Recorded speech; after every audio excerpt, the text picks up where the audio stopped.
What's good, everybody? It's your boy Ramon here from lifestylesdefined.com, and today we're taking a look at this Nexus 4, man.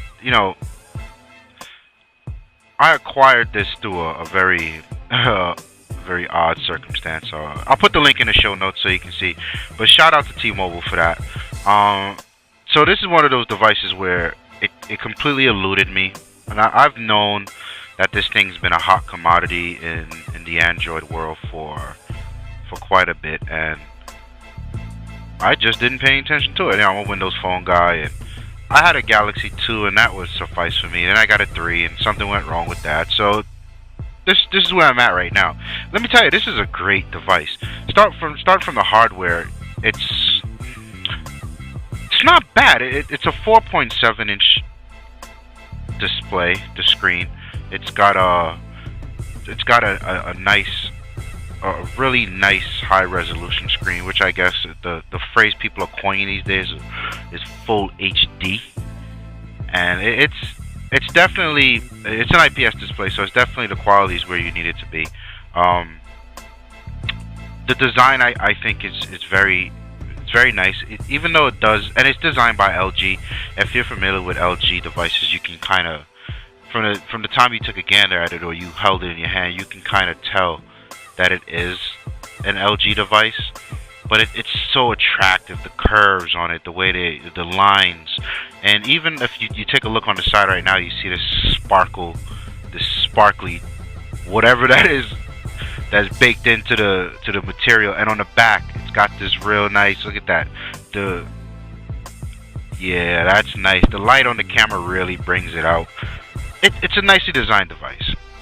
You know, kudos to LG for dreaming up this one. As you can tell, it's a definite fingerprint magnet. So let me wipe the thing down a little more. Sorry about that, but you know, this is real life shit. You can't get away from that. Right out the box, what you notice if you've been used to Android before is there's no hardware buttons down here. It's all the OS now.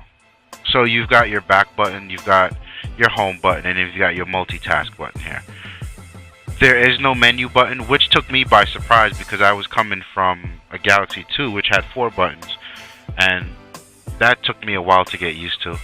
So I don't know. It's part of the new Android, the ICS, which would be actually no, I'm lying. It's not ICS. It's Jelly Bean.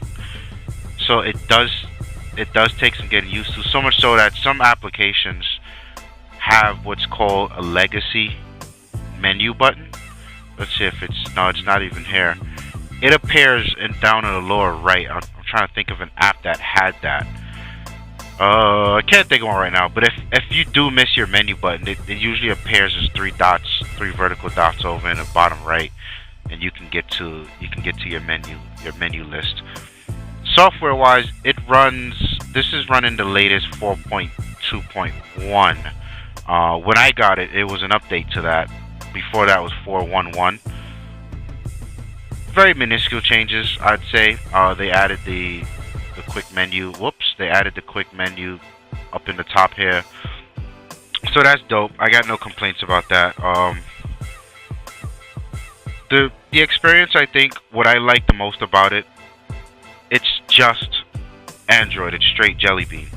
So if you're familiar with something like the Galaxy, and even here's my SG3, I put Cyanogen on it mainly because I can't stand the UI or the launcher that Samsung does, and I'm a big fan of straight Android experience. I feel like that's the best way to go. It's always the smoothest experience. You know, there isn't a launcher and some crazy UI hooks eating up the resources, and even from a stock experience, man, you can tell how much faster. You can tell how much faster this 4 is versus the SG3. But I really do enjoy the stock Jelly Bean 4.2.1 experience. I think it's a nice push forward for the Android crowd. With the hardware as nice as it is, the availability of updates as soon as they come, this I think may have been one of the strongest Nexus devices I've seen on the market so far. And I think the last part of what we should really, the camera on this thing is nice. It's not as good as the Lumia, which is what I'm using to record right now, but I will say that it is pretty good. I've got some comparison shots that I'll link to in the article or splice in the video. But overall, it's a good device. I can see why people love this thing, and especially coming from Google for $350 unsubsidized. That's a big deal. I didn't even know it was that cheap until I got mine and said, wait a minute, Google only has it for $350 with no contract. And that's probably why this thing can't stay in stock. But yeah, good phone. Probably the best Android device out there right now. But, leave some comments. Let me know what you think if you like it. I'm out of here. Peace.